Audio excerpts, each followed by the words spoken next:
Hello my friends. My name is Bot Mathematician, and this is Houndmaster. And of course, I am the daring reporter Dora.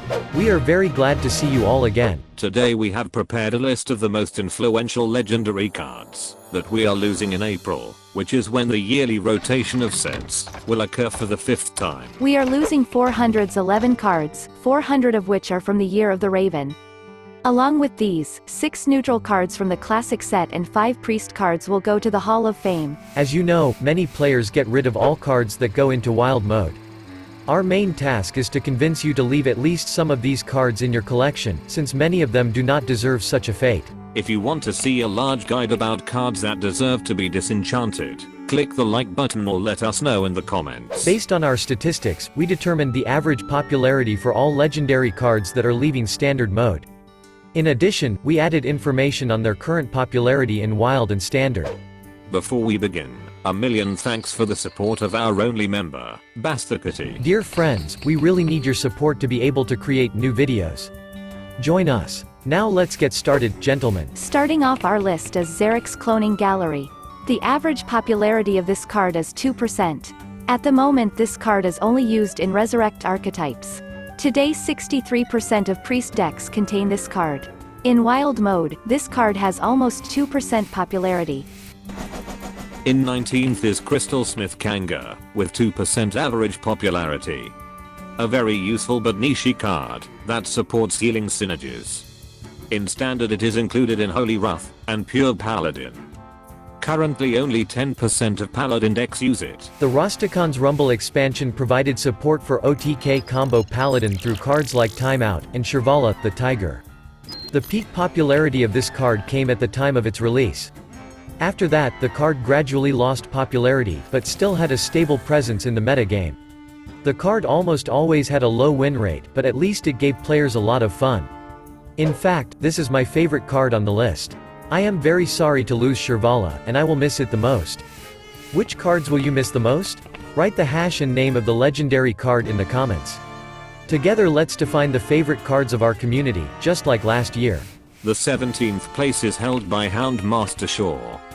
This popular and strong card contributed to strengthening the hunter, but has become very unsuccessful in the standard and wild modes as of late. Only certain Highlander decks use it. In 16th place is Jan'alai, the Dragonhawk. The ability to summon Ragnaros the Firelord was quite exciting. Unfortunately, the peak demand for decks that use hero powers to cause damage has long passed. Nowadays this card is basically useless. Next in line is Wardruid Loti, a staple card for Quest Druid. It was also helpful in Token Druid and a few other Druid decks. This card found its place in most metas in standard mode, but in wild mode it is not very popular. 14th place is held by Luna's Pocket Galaxy. After the buff that came a year after the Boomsday release, this card caused a major stir in the metagame. Subsequently, the developers took its unbridled power under control with the help of nerfs. But this did not stop Luna's Galaxy from remaining in the metagame. Now this card is a staple in Highlander Mage. In spot 13 is Lord Godfrey. Lord Godfrey is an excellent tool for slower Warlock decks. In general he is a bigger version of Defile, and can clear almost any board with careful planning. Right now he is in different versions of Handlock and Galakrond Warlock. Nearly half of all Warlock decks use this card in Standard. It is used even more often in Wild mode. In 12th place is Flobbidinous Floop. He was an important component in many decks. He is commonly used in combo Druid decks as a way to generate an additional copy of high-value minions such as Malygos. Floop was often a necessary ingredient for the quest, Treant and Heal archetypes. In 11th place is Subject 9. For a long time this card was a staple in many kinds of secret hunter decks. However, the potential of Subject 9 was not immediately noticed. It actually took players 2 months to notice its power. Besides Hunter, it was also played in Secret Mage and Secret Paladin, although not for a very long time. Nowadays Hunter decks are leaning towards other options. Due to this, the popularity of this card in the meta game is extremely small. Only 2% of Hunter decks use it. Before we continue, do not miss the opportunity to vote for the biggest failure and biggest achievement of the Year of the Dragon. Starting off the top 10 cards is Hagatha the Witch. This hero card was one of the most important tools for aggro and control shaman decks until the release of Saviors of Uldum. Right now, every 5th Shaman deck uses Hagatha in Standard. For every minion you play, you get a random Shaman spell. The hero power is passive, so you don't have to use any mana on it. In the long run, this card can give you insane value. The only drawback is the low efficiency of most Shaman spells. Wild mode contains even more weak spells. 9th place is held by the Saularium. This card was popular upon release, and for a long time showed good results in the meta.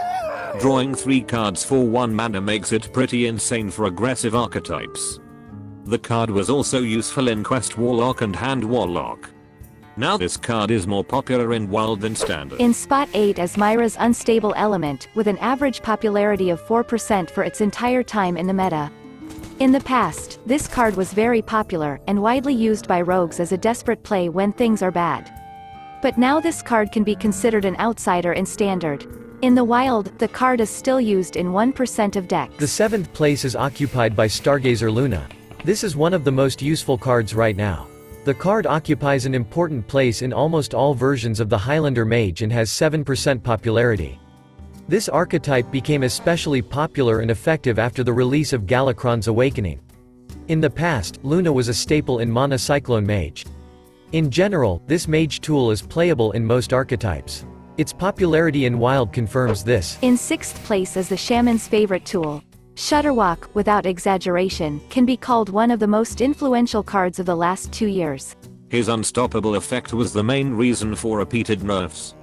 The ability to replay all of your battle cries can be very powerful, and often serves as a win condition. Shudderwock has been used in many variations of Battlecry Shaman in the past.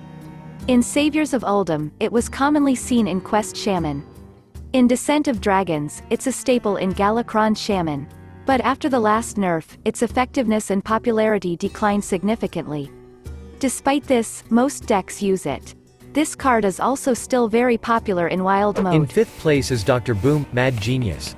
Dr. Boom is a great late-game value card that provides a range of useful hero powers. It is used in most warrior decks, and due to the uniqueness of its effect, it is not possible to replace it. After the release of Descent of Dragons, it has become less effective. Now Dr. Boom is used only in Highlander Warrior, and has 2% popularity in Standard. Only every 4th warrior deck uses it. Now for a card that made a huge impact on the meta game throughout the Year of the Dragon, and made Hunters the most popular class in the game. This card is Zul'jin. Recasting all spells you've played throughout the entire game is insanely strong. Zul'jin used to be the best legendary by far, but Hunter builds running it have mostly fallen out of the meta. Only 1% of hunters use this card in the Standard and Wild modes. In 3rd place is a card that has long been asked to be moved to the Hall of Fame. Leeroy Jenkins is the most played minion in the classic set. He was one of the only charge cards left in the game after Blizzard decided to stop printing them. His average popularity rate is almost 20%. This means that over the past 2 years, every 5th deck has contained this card. But now, almost every 2nd deck contains it. Removing Leeroy will make room for other cards. In 2nd place is Snip Snap with 40% popularity. This card was added to the Boomsday project almost a year after the expansion was released, and immediately found its footing in the meta. It was a staple for every mech deck and more. Some builds even added more mechs just to be able to run Snip Snap and make Ciliax even better. It is used in a great deal of meta decks, and is the 2nd most played legendary in the entire game. Snip Snap is featured everywhere. Basically, Snip Snap will be in a whole host of decks in Wild for the foreseeable future. 1st place is occupied by Ciliax. There is no contender. This is definitely the most popular card in the history of the game. Surprisingly, this did not create many problems in the meta game. Ciliax found a place almost everywhere. He is playable in many successful decks from every class. Ciliax is included in a monumental amount of decks, over 57%. Its versatility is why it is so popular. Not only does it gain you immediate health, it will also usually remove a minion immediately while leaving a body on the board. You can also use it to make a bigger magnetic threat. His time in Standard is coming to an end. Ciliax, we will miss you. We also want to mention a card that did not appear on our list but definitely deserves a special place. Whizbang is a very unique legendary. He lets you experience 18 different pre-made Blizzard decks, some of which are actually viable. He will give them to you at random, but you'll be able to play with and test far more cards than you otherwise would. Many players hoped that Whizbang the Wonderful would move into the classic set, but unfortunately this never happened.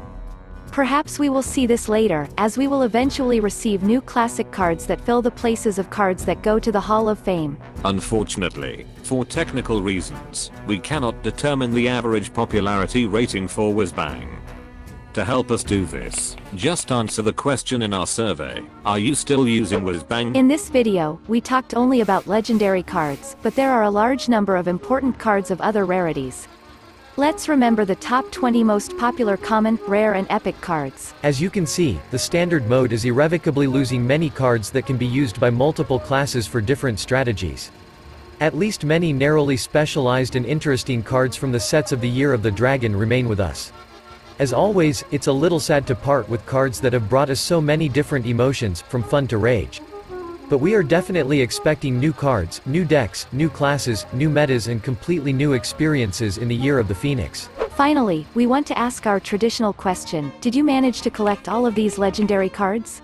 As for me, this time I managed to collect fewer legendary cards than a year ago, since some of the cards from the list could be replaced, such as the Saularium and Crystalsmith Kangor.